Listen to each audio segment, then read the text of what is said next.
La Fabrique Audio présente La Petite Histoire. www.lafabriqueaudio.com. Quand on parle de films de suspense, d'horreur, un des plus grands classiques, c'est certainement le film de Kubrick, The Shining. Le film, les scènes, les acteurs, tout est culte là-dedans. C'est un incontournable du cinéma qui, vous le savez, a été inspiré du livre du même nom, écrit par un monument de la littérature, j'ai nommé Monsieur Stephen King. Mais saviez-vous que le roman est lui-même inspiré de quelque chose de bien plus réel, un endroit considéré comme étant l'un des hôtels les plus hantés des États-Unis, le Stanley Hotel. Vous êtes maintenant ici, et quoi qu'il arrive, vous ne pouvez plus reculer. Salut tout le monde, je suis Florent Mounier, je vous souhaite la bienvenue dans un nouveau numéro de la petite histoire du paranormal, écrit et réalisé par Sébastien Girard et que j'ai le plaisir de vous raconter aujourd'hui. Alors avant de commencer, on tient à vous remercier parce que cet été, vous êtes restés fidèles au format avec plus de 50 000 écoutes sur le mois. Donc merci à vous pour cette fidélité et n'hésitez pas à nous faire un petit coucou dans l'espace commentaire du podcast ou sur nos différents réseaux sociaux de la petite histoire. Aujourd'hui, on part donc à la découverte du lieu qui a donné vie à un chef-d'œuvre de la littérature et du cinéma, le Stanley Hotel. Je vous le disais, c'est donc Stephen King qui a imaginé cette histoire et en fait, l'envie de vous parler de Stephen King nous est venue cet été parce que nous sommes en fait partis sur les traces du King aux États-Unis, dans le Maine. Le Maine, vous savez que c'est cette région des États-Unis dans laquelle il fait très froid l'hiver. On est juste à la frontière avec le Québec. Par contre, nous, on y a été l'été, donc on peut vous dire qu'il ne faisait pas froid du tout. Alors, quand je vous dis qu'on est allé sur les traces de Stephen King, c'est qu'on est allé voir où le King habitait. Déjà, on a vu sa maison. Je vais vous laisser une photo de la maison de Stephen King sur les réseaux sociaux de la petite histoire. Et vous verrez, c'est une maison qui est bien à son image, avec un grand portail et puis surtout un détail sur ce portail qui ne vous laissera pas indifférent, j'en suis sûr. Allez sur nos réseaux sociaux pour voir les images et commenter ce joli portail et cette grande demeure, maison qui se trouve donc dans la ville de Stephen King, qui s'appelle Bangor. Alors il n'y habite pas toute l'année, il n'y est pas notamment en hiver parce qu'il fait un peu trop froid pour lui, mais là il est plutôt en Floride pendant l'hiver. Mais par contre l'été il y est, là en l'occurrence il avait l'air d'y être, des voitures étaient garées dans la maison. Une maison qui est plutôt un manoir, qui daterait des années 1850, constituée de 24 pièces. Et Stephen King s'est constitué une bibliothèque de 17 000 livres qui sont en sous-sol. À la classe, plutôt une belle bibliothèque. Et puis il y a un autre truc classe également, c'est qu'il a fait construire une énorme piscine dans la grange de la maison carrément. Et alors c'est marrant parce que plusieurs fois, Stephen King a raconté que cette maison était habitée par des esprits. Tiens, je vous cite Stephen King dans une interview qu'il a donnée. « Nous sommes tombés amoureux de la maison dans laquelle nous vivons, mais je pense qu'elle ne nous acceptait pas au début. Le parloir semblait froid, sans aucun rapport avec la température ambiante. Le chat ne voulait pas entrer dans cette pièce, les enfants l'évitaient. Mon fils aîné était convaincu qu'il y avait même des fantômes dans les tourelles. » Alors Stephen King, il a aussi raconté plusieurs fois que sa femme sentait régulièrement dans cette maison des odeurs étranges de cigares et elle entendait même des bruits étranges. Et King a aussi dit qu'un jour, il avait eu une vision, celle d'un homme chauve à lunettes qui était assis et qui croisait les mains. Bon, nous, on remonte le temps, direction l'année 1849, année de naissance des frères jumeaux Francis et Freeland Stanley. Ces deux hommes ont une belle enfance, une enfance dans laquelle ils sont encouragés par leurs parents, des parents qui sont convaincus que leurs deux enfants sont brillants. Alors effectivement, ils ont raison, les deux frères sont assez brillants, ce sont des ingénieurs à l'âge adulte, ou plutôt même des inventeurs, et ils ont par exemple inventé l'aérographe, pistolet à peinture miniature utilisé pour les travaux de précision. Ils inventent aussi un procédé de photographie et pour toutes ces inventions, ils déposent des brevets et tous ces brevets leur amènent pas mal d'argent, vous l'imaginez. Et ces richesses leur permettent donc de ne pas s'emmerder à travailler et de prendre une retraite très jeune. Bon, ils ne vont pas s'arrêter là pour autant, qu'on soit bien d'accord. Ils vont continuer à faire les ingénieurs et les inventeurs. Et ils vont créer, quelques années plus tard, une voiture à vapeur, juste comme ça, pour le fun. C'est ainsi que Freeland et son frère fondent la Stanley Motor Carriage Company en 1902. Et c'est ainsi donc qu'ils commercialisent cette fameuse voiture à vapeur. Mais malheureusement, dans le même temps, il y a l'un des jumeaux, c'est Freelan, qui contracte la tuberculose. La maladie qui, à cette époque-là, est terrible et qui ne laisse donc pas beaucoup de place à l'espoir. Et il y a le médecin de Freelan qui conseille à Freelan de partir, s'installer à Denver, parce que le repos, c'est ce qui peut faire du bien pour cette maladie, et surtout l'air frais. Donc se reposer là-bas est une bonne idée. Et c'est le remède qu'on propose à Freelan pour guérir de cette fichue tuberculose. Un an plus tard, on est en 1903, la maladie s'est aggravée comme le prévoyaient les médecins, et du coup Freelan décide effectivement de foutre le camp et de changer d'air, et il part avec sa femme à Estes Park, une ville des États-Unis située dans l'État du Colorado.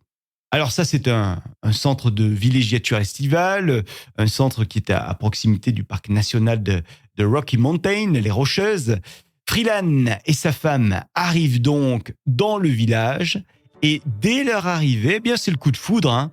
Tous deux tombent amoureux de cet endroit, un endroit qui les dépayse immédiatement, et comme par miracle, eh bien l'état de santé de Freelan commence à s'améliorer. Ça, c'est la bonne nouvelle. Du coup, le couple décide de rester dans le coin. Et le couple décide même de construire une maison. Et comme la maison qu'ils construisent est un petit peu petite à leur goût, eh bien, ils décident d'acheter un terrain sur lequel ils pourront accueillir leurs amis qui viendraient de loin. Le couple achète donc un terrain à un certain Lord Dunraven, et sur ce terrain, en fait, il y a déjà un hôtel. Il y a aussi un pavillon de chasse. Alors le couple commence les travaux qui vont durer 2 ans, et à la fin de l'année 1909, ça y est, l'hôtel est terminé, un hôtel qui dispose désormais de tout le confort nécessaire. Pour l'époque, c'est le grand luxe, imaginez, il y a le téléphone, il y a l'eau courante, il y a même l'électricité. En fait, la seule chose que n'a pas l'hôtel, c'est le chauffage. Alors jusque-là, tout va bien, mais une fois les travaux terminés, les choses étranges commencent à arriver. Tiens, je vais vous raconter l'histoire d'Elizabeth Wilson, qui n'est pas n'importe qui pour l'hôtel. Il va, vous l'entendrez par la suite, avoir beaucoup de répercussions sur les histoires qu'on va écouter. Elizabeth, c'est la gouvernante de l'hôtel à l'époque. Et donc, un soir de juin 1911, elle est dans cet hôtel. Il ne fait pas beau, c'est le moins qu'on puisse dire, hein, puisqu'il y a même une tempête dehors. Et du coup, il y a des problèmes d'électricité dans la maison. Alors, Elizabeth, elle décide d'allumer des lampes pour compenser les baisses de tension. Ce sont des lampes à acétylène. Elizabeth parcourt donc tout l'hôtel. Elle passe de pièce en pièce pour y allumer ses lampes. Mais, arrivée chambre 217, c'est soudain qu'une grande explosion retentit.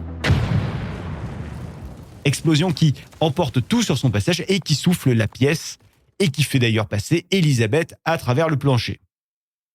Elizabeth est grièvement blessée, elle est même brûlée, ses chevilles sont brisées, mais Elizabeth va survivre finalement à toutes ces blessures. De justesse, hein, mais c'est bon, elle est tirée d'affaire. Les propriétaires de la maison, les Stanley, prennent en charge la totalité des frais d'hospitalisation, et ils assurent à Elizabeth une place à vie à l'hôtel, malgré son handicap. Elizabeth Wilson continue donc sa vie à l'hôtel, et elle va mourir à l'âge de 92 ans. C'est 2 ans après sa retraite. Elle a pris sa retraite à 90 ans. Sauf que depuis le décès de Elizabeth Wilson, plein de personnes disent voir l'ancienne gouvernante, notamment dans la chambre 217, la fameuse chambre qui a été emportée par cette explosion. Et ce fantôme d'Elizabeth, il accorderait même un soin tout particulier aux occupants de la chambre 217. Ouais. Il paraît que Elizabeth, le fantôme d'Elizabeth, s'occupe de tout. Elle ouvrirait les valises des invités, elle déballerait leurs affaires, elle suspendrait leurs vêtements, elle nettoierait même la chambre quand ils ne sont pas là. Plutôt sympa comme fantôme, hein. En plus, elle ne demande même pas de pourboire. Et par contre, si vous n'êtes pas sympa avec elle, attention, parce que vous risquez de trouver vos valises devant la porte. C'est son moyen à elle de vous faire comprendre qu'il faut partir tout de suite de l'hôtesse si vous ne souhaitez pas avoir de problème. Et puis elle fait autre chose, cette Elizabeth Wilson. On dit qu'elle sépare dans le lit les couples qui ne sont pas mariés. Voilà, elle est très traditionnelle, Elizabeth, faut pas rigoler avec ça. Tiens, petite anecdote qui concerne cette chambre 217. Lors du tournage du film Dumb and Dumber, il y a Jim Carrey qui avait demandé à l'époque d'avoir cette chambre, parce que le tournage n'était pas loin. Sauf qu'au bout de 3 heures, il serait sorti, notre Jim Carrey, en courant de la chambre sans prendre ses affaires. Et il n'aurait jamais voulu raconter ce qu'il s'était passé à l'intérieur de la chambre. En tout cas, il aurait fini dans la chambre d'un autre hôtel. Quoi qu'il en soit, les autres chambres de l'hôtel connaissent également des événements troublants. On y verrait des objets qui se déplacent tout seuls, notamment, ou encore des silhouettes de fantômes qui auraient été aperçus, laissant même parfois leurs empreintes spectrales sur les lits. Vous comprendrez ce que vous voudrez. Et puis, il y a le 4e étage de l'hôtel qui fait bien peur également. Nous sommes près de la chambre 418, où il y a un petit garçon solitaire qui se montrerait de temps en temps. Là aussi, c'est un fantôme qui s'amuserait avec les boutons des télévisions, en augmentant régulièrement le volume, en le mettant très fort et en changeant de chaîne. Remarquez, tant qu'il ne met pas la télé sur Hanouna, ça va. Et il y a aussi 3 enfants, Billy Matthew et Emily, qui sont des fantômes good feeling, puisqu'ils passent leur temps à rire, à courir dans les couloirs, au point que les clients descendent se plaindre à la réception du bruit. Dans un registre un petit peu plus glauque, tiens, on a également le fantôme d'un cow-boy. Un cow-boy qui aurait été pendu à l'époque pour assassinat. Et finalement, il aurait été disculpé le lendemain. Mais voilà, c'était trop tard, il était déjà mort. Alors ce cow-boy entrait les visiteurs pour se venger de l'injustice qu'il a subie. Ah, est-ce que vous vous souvenez de Lord Dunraven, dont je vous ai parlé en début d'épisode? Bah oui, celui à qui les Stanley ont acheté le terrain et l'hôtel. Ça y est, ça vous revient? Eh bien lui aussi. Après sa mort, il aurait rejoint le clan des fantômes de l'hôtel et il entrait désormais la chambre 401. Et son truc à lui, eh bien c'est de voler des bijoux, des montres et des valises. Il vole tout ça à celles et ceux qui viennent dans l'hôtel. C'est pratique pour les propriétaires actuels d'accuser les fantômes. En tout cas, rassurez-vous, on dit que l'hôtel finit toujours par retrouver les objets volés et les rendre à leurs propriétaires. Alors vous vous demandez peut-être quelle est la pièce de l'hôtel Stanley la plus hantée. Eh bien, j'ai la réponse. Il s'agirait de la salle de bal. Le personnel de cuisine y entendrait souvent une fête s'y dérouler, sauf que personne n'y aurait jamais été vu. Et puis en 1940, il y a aussi un nouveau fantôme qui est arrivé. Le fantôme du propriétaire de ces lieux, Freelan Stanley. Alors vous vous souvenez bien de lui, cet homme qui était malade, atteint de tuberculose. Finalement, il a survécu à sa lourde maladie.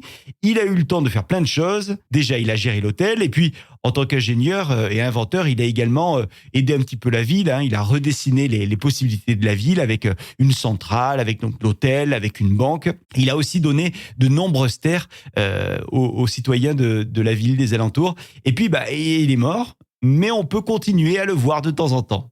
Donc si vous y allez dans cet hôtel, vous le verrez peut-être appuyé contre un mur. Il aime bien avoir les bras croisés en général. Et Freelan apparaîtrait de temps en temps pour observer ses employés en train de travailler. Voilà, histoire de surveiller que tout se passe bien avec les employés. Ça reste quand même un patron.